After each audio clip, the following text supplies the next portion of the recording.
Glória a Deus, bem-vindo você que está nos assistindo ao vivo, ou até mesmo você que mais tarde entrou no canal do nosso, da igreja no YouTube. Bem-vindo a essa mensagem, meu nome é Max Souza, pastor da MP Church.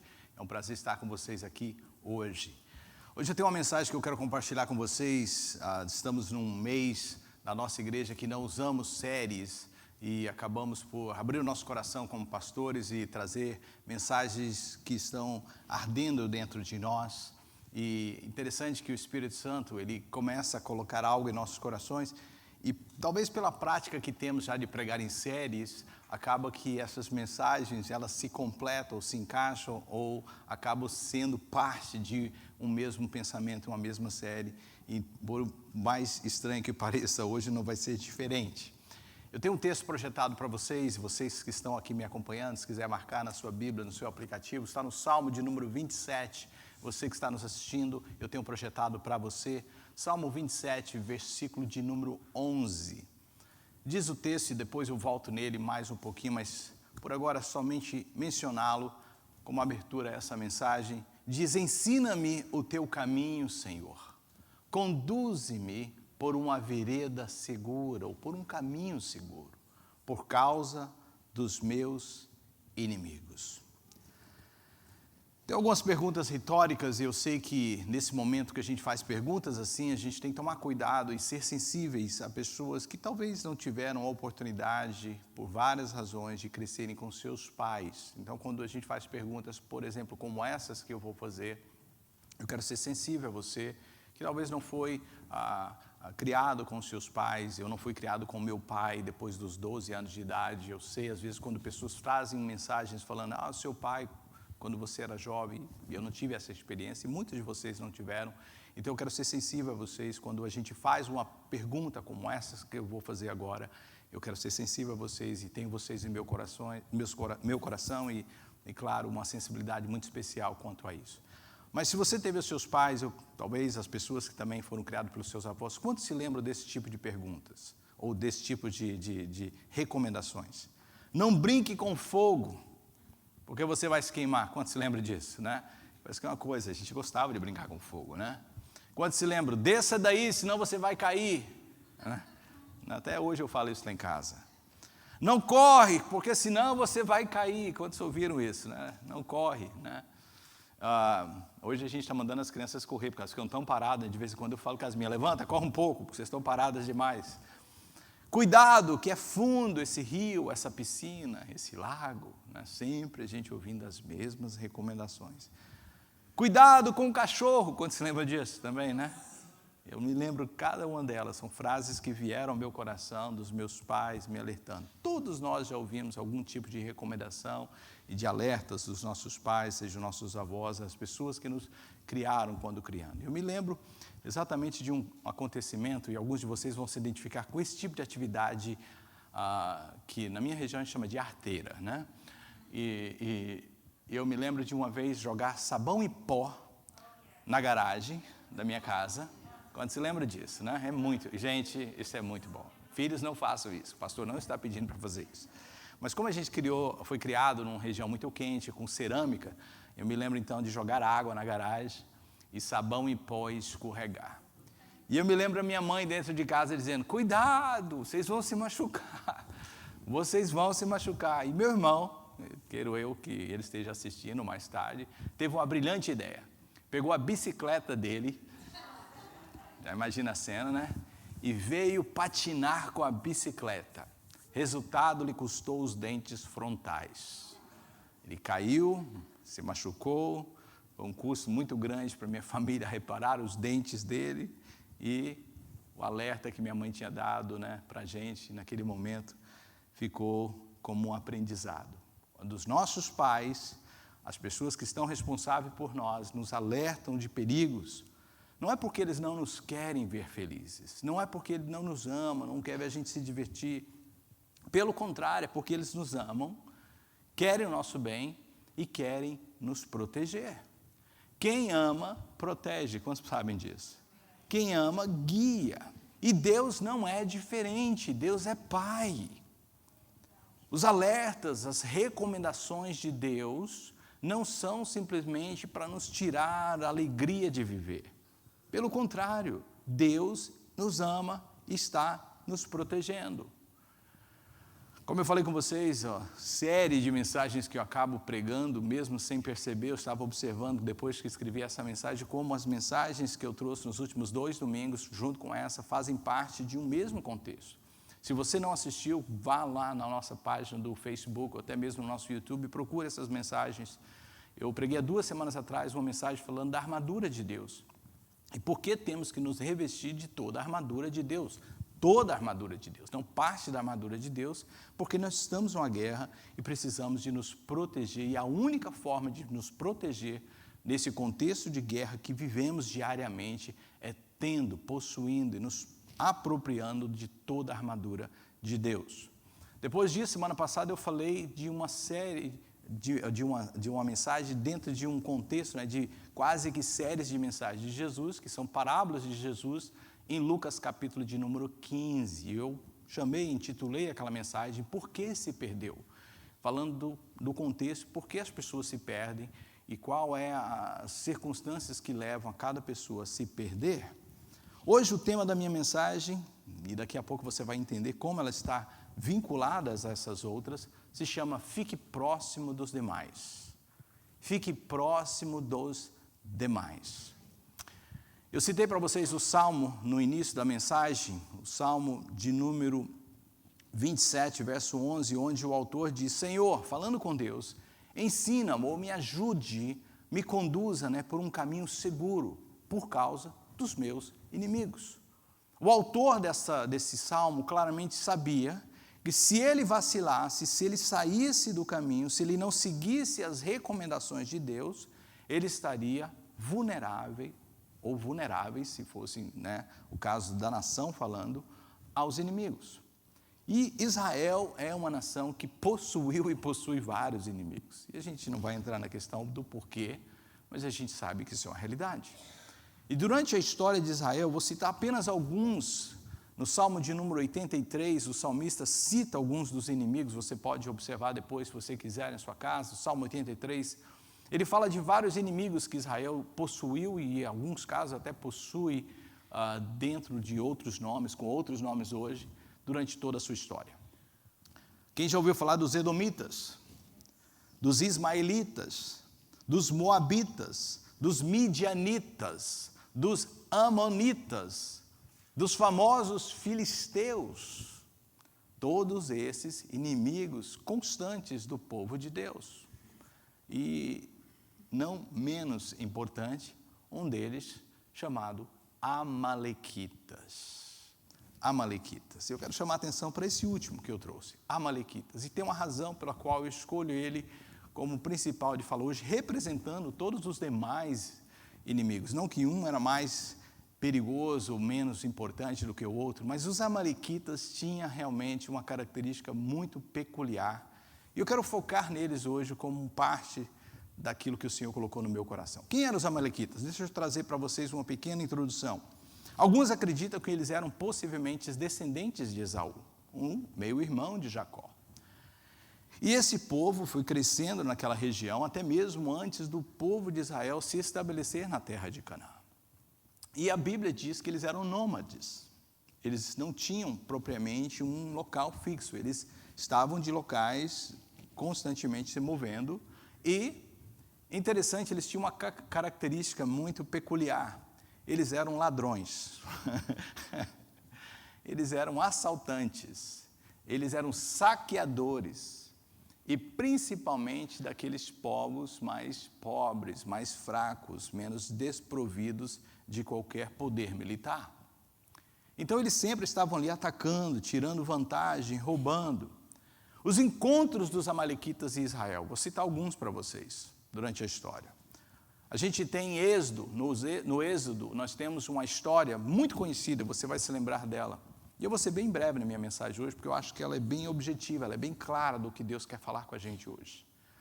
Êxodo capítulo 17, eu não tenho projetado, mas se você quiser conferir depois, é a história de assim que o povo se estabelece na terra de Canaã. Eles mal tinham chegado, mal estavam começando. Lembra que demorou 40 anos para eles chegar. Aquele povo que deixou o Egito não necessariamente é o que estava entrando na terra, Mas assim que eles entram, junto com Josué, ainda próximo da terra, nem tinham entrado ainda, Moisés ainda estava presente, esses amalequitas se levantaram e vieram contra o povo.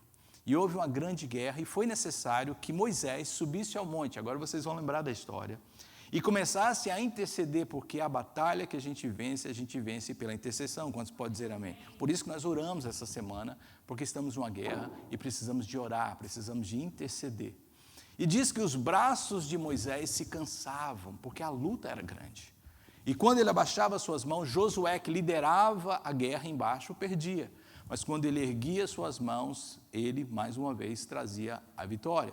Então foi necessário que Ur e Arão ajudassem, estendendo as mãos de Moisés em direção ao povo, enquanto eles batalhavam. E assim Josué pôde, em parte, vencê-los. Não completamente, porque foram vários momentos de guerra contra os amalequitas, mas pelo menos naquele dia eles tiveram vitória. Depois houve encontros no tempo dos juízes, vários deles. E um dos mais famosos, porque os amalequitas aí perceberam que esse povo tinha uma bênção especial. O inimigo sabe que você tem uma bênção especial. O inimigo sabe que o Senhor está com você. Sabe que a intercessão é uma arma forte a seu favor. E o que ele faz? Ele une forças.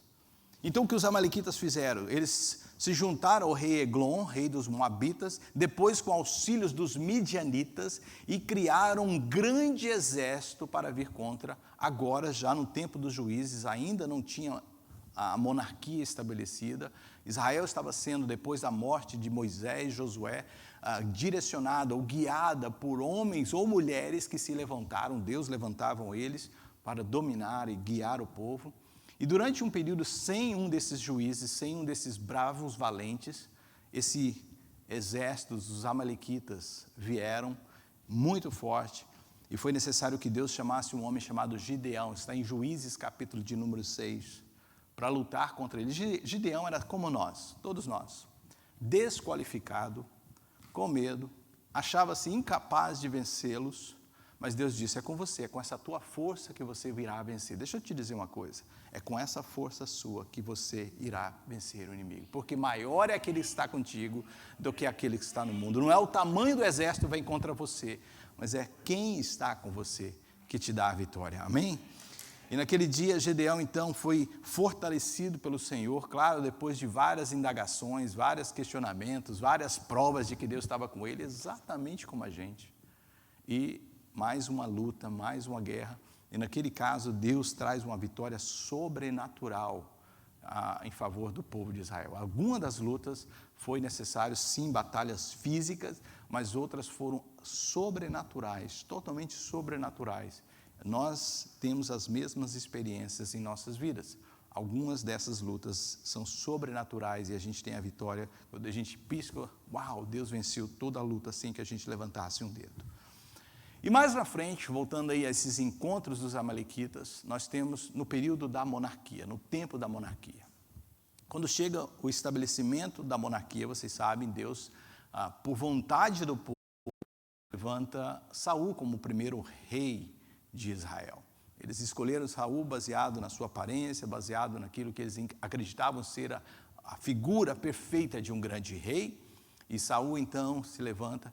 E uma das primeiras coisas que Deus ordena para que o povo tivesse paz, entenda uma coisa, para você ter paz, você precisa de aprender a lidar com os seus inimigos. Não adianta deixar ele estar quieto, deixa ele quieto e vamos seguir. Não, às vezes você tem que enfrentá-los. E Deus, através de Samuel, o profeta, ordena que Saul vá a Tarás, vá até os amalequitas e extermine a todos eles. E daqui a pouco eu vou explicar por que Deus tinha dado essa ordem de extermínio completo contra esse povo, os amalequitas. E Deus foi tão assim taxativo que disse: não poupe nem mesmo os animais. Quantos já ouviram essa história? Não poupe nem mesmo os animais. 1 Samuel capítulo 14, verso 48, e Saul vai lá junto com o exército que já estava, Israel já estava se tornando uma nação forte, com um poder militar relevante já, e vai até os amalequitas e extermina. Só que Saul faz algo que desagrada a Deus. Ele pensou assim: poxa, tanto animal bonito aqui, gordo, dá para fazer um churrasco bacana, né?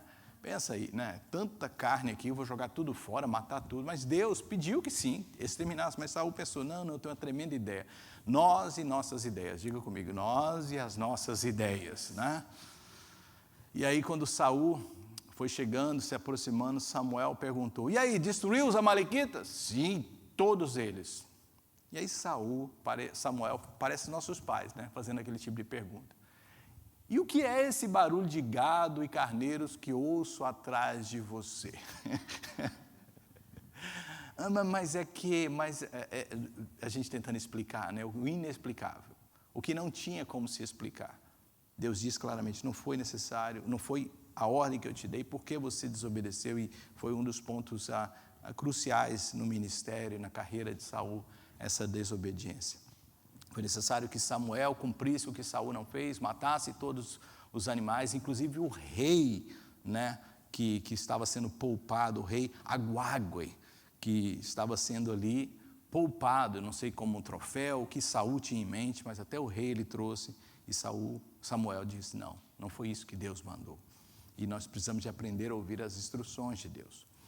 Mais tarde, Davi, o segundo rei de Israel, o rei segundo o coração de Deus, o rei que realmente tomou realmente a nação como um poder nunca antes visto. Saul foi o único que realmente conseguiu estabelecer de forma unânime o poder de Israel, das 12 tribos. Mais tarde, Salomão, seu filho, consegue manter isso por um tempo, mas Davi é aquele que recebe realmente a honra por isso, por ter feito um tremendo trabalho, principalmente no que se diz respeito à guerra.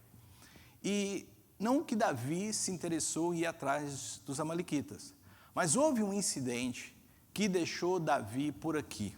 Deixa eu dizer algo para vocês. De vez em quando, o inimigo vai aprontar alguma que fosse, agora chega, agora a gente... E eu falo com você com todo carinho e amor, eu sei que há muitas pessoas me ouvindo, você sabe que você tem inimigo, você sabe que o inimigo te odeia, você sabe que o inimigo está sempre tentando te destruir, mas você de vez em quando deixa ele quieto, porque ele está te deixando quieto. Quanto sabe o que eu estou falando? Aí a gente fala, vem orar. Não precisa de orar, não. Mas aí algo acontece. Quanto sabe o que eu estou falando? Algo acontece. Você está começando a entender, né? E aí você fala, agora eu tenho que orar, agora eu vou interceder, agora ele vai se ver comigo. E foi mais ou menos o que Davi fez. Davi tinha saído para uma guerra. E quando Davi volta junto com seus guerreiros, a cidade tinha ficado desprotegida. E o que acontece? Os amalequitas, que tinham essa fama de ser realmente um povo terrível, viu aquela oportunidade, porque o inimigo sempre está buscando uma oportunidade, de uma cidade desprotegida, apenas com mulheres e crianças, e entrou e saqueou tudo.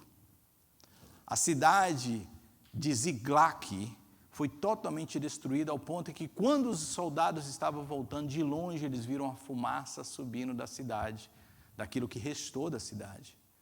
E quando eles chegaram, eles ficaram terrivelmente abalados. E ficaram furiosos com Davi, que estava numa campanha de guerra contra outros inimigos por um tempo, deixou a cidade desprotegida, ao ponto que eles quiseram matar Davi, apedrejá-lo. E Davi falou, não, a gente vai atrás deles. Foi lá, buscou o Senhor, diz que ele vestiu a veste sacerdotal, 1 Samuel capítulo 27, você pode ler isso depois, e buscou, consultou a Deus, devo ir atrás deles. Deus disse, vá atrás que você vai consumir todos eles. E ele foi. E os soldados cansados, ao ponto que um grupo falou assim, nós não conseguimos, nós estamos exaustos. Davi falou, quem está cansado fica aqui junto ao ribeiro, e nós, junto com os outros que estão aí podendo, vamos atrás deles. E de vez em quando, queridos, não é o tamanho do exército que você tem, mas a indignação e a fúria que você está no seu coração que vai te dar a vitória. Preste atenção nisso, às vezes você precisa ficar indignado com algo que o inimigo está fazendo na sua cidade, na sua família, sabe, na sua vida, para que você tenha a vitória. Não é a quantidade, não é a força, não é a disposição física que você está, mas aquilo que está no seu coração. Naquele dia, Davi e esses homens foram excelentes lutadores. Diz que eles exterminaram, e um grupo pequeno de mais ou menos uns 600 amalequitas conseguiram fugir a Camilo. E Davi foi lá, trouxe de volta todas as mulheres, todas as crianças, e restaurou mais uma vez a nação de Israel. Só foi no período de Ezequias, 1 Crônicas, capítulo de número 4, verso 43, muito mais tarde, um outro bom rei que surgiu em Israel, porque depois de Davi e Salomão, a escala é muito triste, de bons reis, maus reis, reis que servem ao Senhor, reis que levam o povo a desviar-se dos caminhos do Senhor, mas esse rei chamado Ezequias teve a responsabilidade de exterminar por completo os amalequitas, em 1 Crônicas 4, 43. Eu sei que é muita informação, é muita história, e eu estou contando só essa história para dar o contexto do que eu quero falar hoje. Para compartilhar com vocês um pouco da história desse povo e dos encontros que eles tiveram, porque assim como é na vida de Israel, se assemelha muito às nossas vidas, muito parecido. Uma pergunta que eu tenho para nós, e claro que mais ou menos a gente já entende da resposta, por que eles foram destruídos, os amalequitas, completamente da face da terra? E quando a gente faz essa pergunta, contando para vocês a história, talvez tem muita gente que já sabe, desse que eu já falei hoje, daquilo que eu compartilhei, mas muita gente não, uau, esse povo foi cruel, não é à toa que eles foram destruídos completamente. Mas embora eles fizeram várias coisas contra Israel, e algumas delas eu só trouxe uma pincelada devido ao tempo para vocês do que eles fizeram, essa não foi a razão pela qual eles foram destruídos. Não é porque o povo tinha acabado de chegar na terra e eles já se levantaram. Não é porque o povo estava sem rei e eles vieram contra eles que eles foram mais tarde destruídos. Não é porque Saul estava ali tentando destruí-los, mas eles de alguma forma convenceram Saul e não foi destruído. Não, nada disso. Há um acontecimento que é bem resumido nessa palavra. A razão que eles foram, que eles eram um povo que era covarde. A covardia desse povo foi a razão que Deus disse, basta. O inimigo é covarde. E há uma história que é resumida no capítulo 25 de Deuteronômio, nos versos 17 e 18, que fala bem disso. Deus disse a Israel, e lembra que o livro de Deuteronômio é um livro de um resumo de tudo que estava acontecendo, da lei, de todos os princípios e leis que Deus tinha trazido, já o povo estabelecendo-se na terra, Deus falando já agora numa segunda geração que estava na terra. Deus disse para ele, lembre-se dos amalequitas. É interessante que Israel teve vários inimigos, mas Deus manda lembrar desse inimigo em particular, dos amalequitas, que eles fizeram no caminho no deserto. Quando vocês saíram exaustos, eles se encontraram com você no caminho e eliminaram, e eu sublinhei, todos os que ficaram para trás. Não tiveram temor de Deus. Os amalequitas eram covardes. Eu fico imaginando essa cena, tentando imaginar essa cena.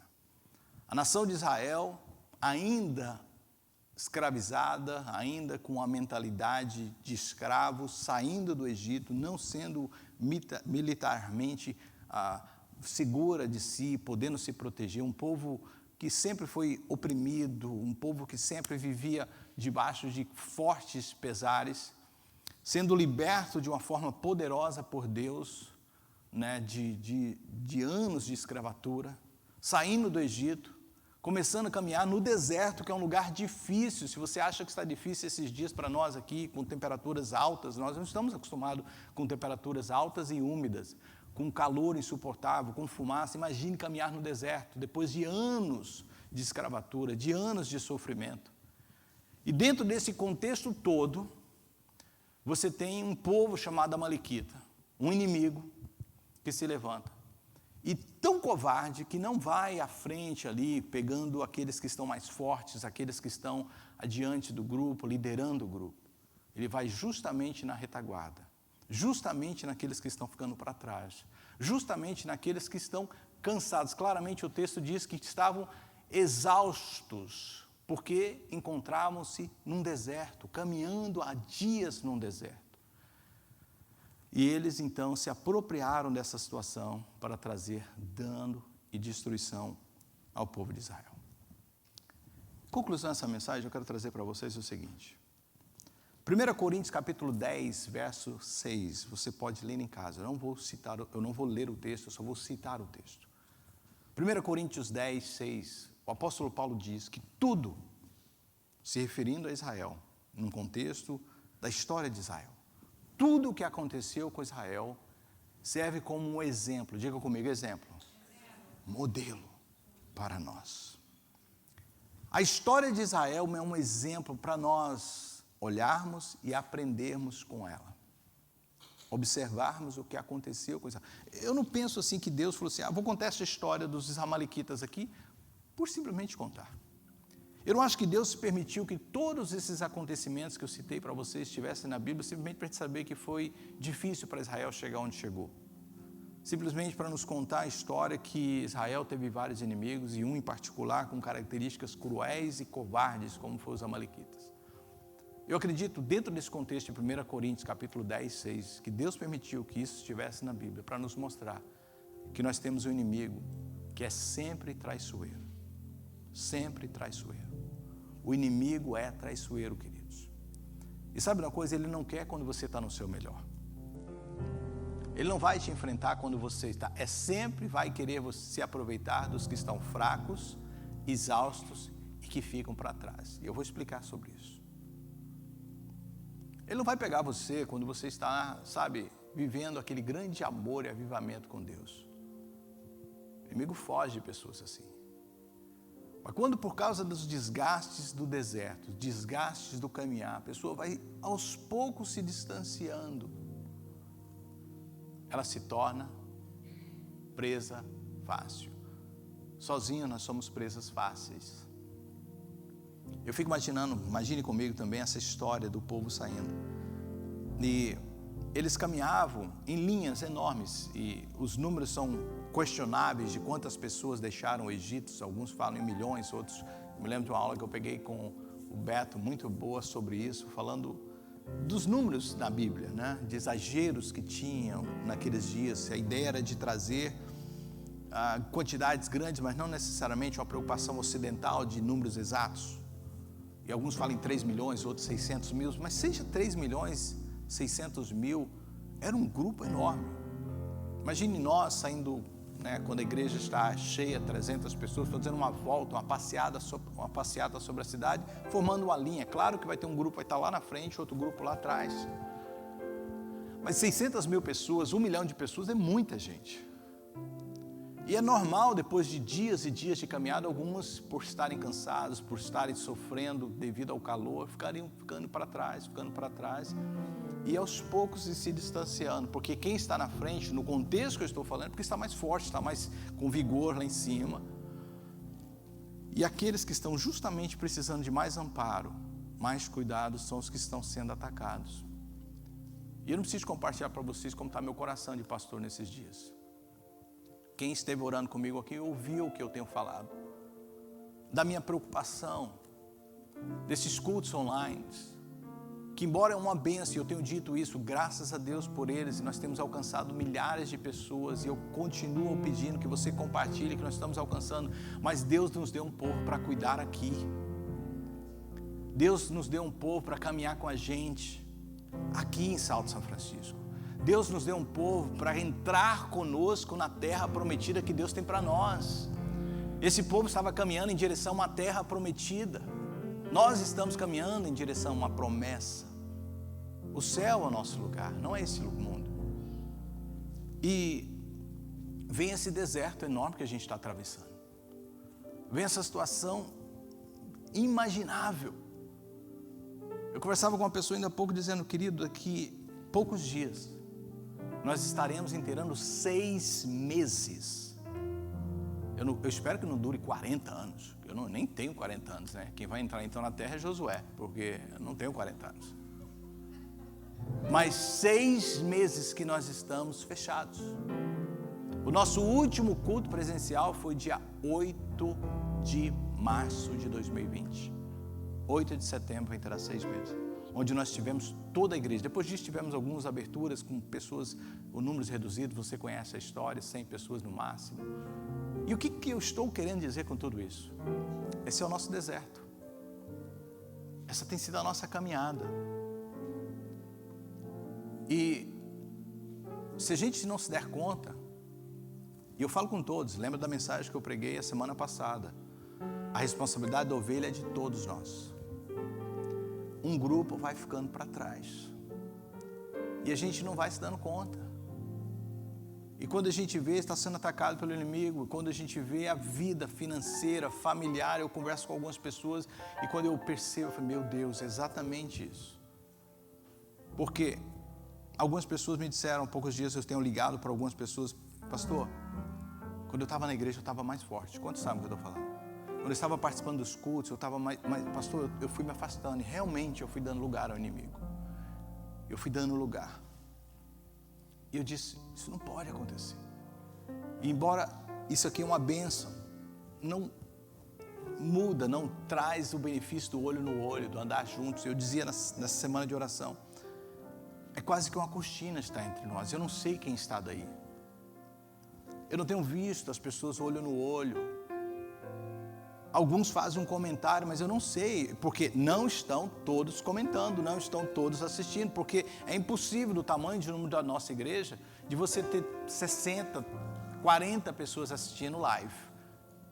O que me mostra que, pelo menos na hora do live, e eu sinto muito de falar isso da forma que eu estou falando, porque quem talvez tinha que estar ouvindo, não está ouvindo. Quantos concordam com o que eu estou falando? Já está lá atrás. E as pessoas criaram a sua própria conveniência de adorar a Deus. Eu tenho ensinado as minhas filhas, eu falo para elas, domingo é o dia do Senhor, porque é o primeiro dia da semana, é nas primeiras horas eu quero dar ao Senhor o meu melhor. Não é porque estamos em uma quarentena que agora eu vou dormir domingo até meio-dia. E depois, se der, eu assisto o culto. Se der, Deus fala comigo. Ou, como disse, se as coisas apertarem, eu começo a buscar. Não, queridos. Deus está nos chamando para despertar e correr, para estar todo mundo próximo. Não se distanciar dos demais é o tema da minha mensagem. Eu estou fazendo a minha parte, que é, como eu disse no início, um pai, eu sou sendo usado pelo Senhor, alerta o filho dos perigos. O pai corre e diz, não faça isso, isso é perigoso. Ficar aí parece bom, confortável, mas é perigoso. Você pode se machucar. E Deus está usando esse tempo para dizer, corra. Corra. Sozinho somos presas fáceis, mas juntos somos mais fortes. Repita comigo, juntos somos mais fortes. Ninguém vai querer lutar quem está bem acompanhado. Você tem acompanhado os protestos na América? E você tem visto o que acontece quando um grupo está mais favorecido de números do que o outro? A violência aflora e um grupo começa a bater no outro. Mas quando os grupos estão mais ou menos parecidos, eles ficam ali, né, gritando, o que é horrível também. A gente tem orado contra isso. Meu Deus, quanto ódio nessa nação. Ano eleitoral, eu sei que isso aconteceu no Brasil também, e ainda acontece, mas não está borbulhando como está aqui agora, que estamos a poucos dias de uma eleição muito importante. Mas mostra pra gente o perigo de estar sozinho. Mas quando você está acompanhado, quando você está com um grupo grande do seu lado, quando você tem pessoas te ajudando nessa sua caminhada, fica muito mais difícil do inimigo querer te enfrentar. Eu não tenho como te fazer um apelo maior do que esse que eu estou fazendo hoje. Eu preciso que você faça a sua parte, de acelerar o passo um pouco, de andar um pouquinho mais rápido também, não deixar que também seja só a nossa... Se for preciso, eu quero um amém bem forte, se for preciso, a gente vai te carregar nas costas. Quantos podem dizer amém? Mas você tem que dizer que você não está conseguindo. Você tem que dizer, você tem que entrar. Não adianta esse questionamento depois. Pastor, ninguém me ligou no período da quarentena. Que eu tenho ouvido isso. Pastor esse período todo dia, eu não sou importante. Queridos, nós somos um grupo enorme. Como é que vai ligar de um por um? E às vezes quando eu liguei por um, volto, porque já ter passado 3 meses. E a gente não sabe quanto tempo isso vai durar. Você vai ficar nesse cristianismo infantil de não ter responsabilidade. É claro que criança a gente carrega nas costas, mas eu não acho que você é criança mais. Criança tem que ser carregado, pessoas doentes têm que ser carregadas, pessoas que estão fracas têm que ser carregadas. Então você precisa dizer o que você é. Você tem que dizer para a gente, pastor, é um bebezão aqui, carrega a gente vai atrás. Mas se você se considerar adulto, maturo, suficiente, é a sua responsabilidade. E deixa eu dizer algo, por que a gente fica cansado? Porque a gente não descansa. Por que a gente fica fraco? Porque a gente não se alimenta. Por que a gente fica exausto? Porque a gente não relaxa. Princípio fundamental para isso, para combater isso: alimente-se daquilo que vai te fortalecer. Alimente-se daquilo que pode te sustentar. Descanse naquele que pode te trazer descanso. E confie no Senhor, que isso vai tirar todo o estresse da sua vida. Sabe, a gente pode fazer o que a gente está fazendo, que é alimentar você com a palavra, com ensinamentos fundamentados na palavra. Mas a boquinha tem que ser aberta por você. Eu sei que muitos que precisavam de estar ouvindo isso não estão. Mas esse grupo vai me ajudar a compartilhar, amém? Esse grupo vai dizer assim, olha, hoje eu tenho uma mensagem que eu quero compartilhar com você. Isso porque a gente ama como um pai que ama, como um pai que alerta e diz, corra, fique próximo dos demais. Feche os seus olhos, curva a sua cabeça, deixa eu orar para você. Juntos nós somos mais fortes, Senhor. E eu creio, Senhor Jesus, que o Senhor vem buscar uma igreja forte, poderosa, uma igreja, Senhor, que estará preparada para os últimos dias. Eu creio, Senhor Jesus, que sim, muitos estão fracos, desencorajados, mas nesta mensagem, nesse dia, o Senhor vai despertá-los. E nós vamos, Senhor, mais uma vez, Senhor Jesus, trazer uma unidade, um fortalecimento coletivo sobre cada um de nós. Pai, este é um tempo de estarmos unidos. Este é um tempo de vencermos os obstáculos juntos. E a minha oração, como pastor dessa igreja, é que ninguém fique para trás. Eu te peço isso em nome de Jesus. Eu não quero expor, eu faço isso com muito cuidado. Conversei com você ainda há pouco, fica em pé, jovem. Você, lá no cantinho. Esse jovem vem na oração toda semana. Eu conheci ele já há um tempo, a gente se conhece. E eu dizia com ele assim, compartilhava mais ou menos meu coração com ele. E eu dizia para ele assim, eu estou preocupado como pastor. Com as pessoas, compartilhei mais ou menos isso, não foi? Ele me deu uma palavra muito forte, e eu sei que é de Deus. Ele falou, pastor, sim, muitos estão despertos, mas muitos como eu, que estavam desviados, vão voltar para casa, porque Deus está juntando pessoas ao redor da terra. Deus te abençoe, filho. Eu falei, eu creio nisso, que depois de tudo isso vai ter um grande avivamento. Mas eu quero olhar para o lado e quero ver você junto com esses outros que Deus vai trazer. Eu quero ver o grande avivamento do Senhor no final e a gente chegar na terra e falar, uau, valeu a pena. Valeu a pena. Amém? Obrigado, querido, por essa palavra, viu? Deus te abençoe e continue com a gente. Deus vai te usar muito nesse lugar. Trazer muitos jovens para esse lugar. Ouça meu coração de pastor. Eu falo com amor, eu estou preocupado com a sua vida. Eu vejo muitos de vocês dizendo que é perigoso estar aqui e eu quero respeitar a sua decisão de, quando a gente estava aberto, de estar aqui presente. Eu sei que agora não pode, é online, não é para esse momento, mas pelo menos esse contato aqui, do online, você não pode perder. Não pode. Você não pode fazer desse horário um horário para fazer o que você quiser. Você precisa estar em contato com a igreja. Para isso, entre em contato conosco, info@mpchurch.us. Se você precisa de qualquer coisa, qualquer necessidade, entre em contato com a gente. Você está passando por necessidade física, financeira, desacreditado, cansado, entre em contato, deixa a gente saber. Isso é a sua parte, para a gente poder estender a mão. Deus te abençoe, tenha um dia abençoado em Cristo Jesus. Eu espero que você ouça com carinho essa mensagem e esteja conosco na próxima semana para a honra e glória do Senhor. Fique com Deus, a paz do Senhor Jesus. Amém? Coloque-se de pé.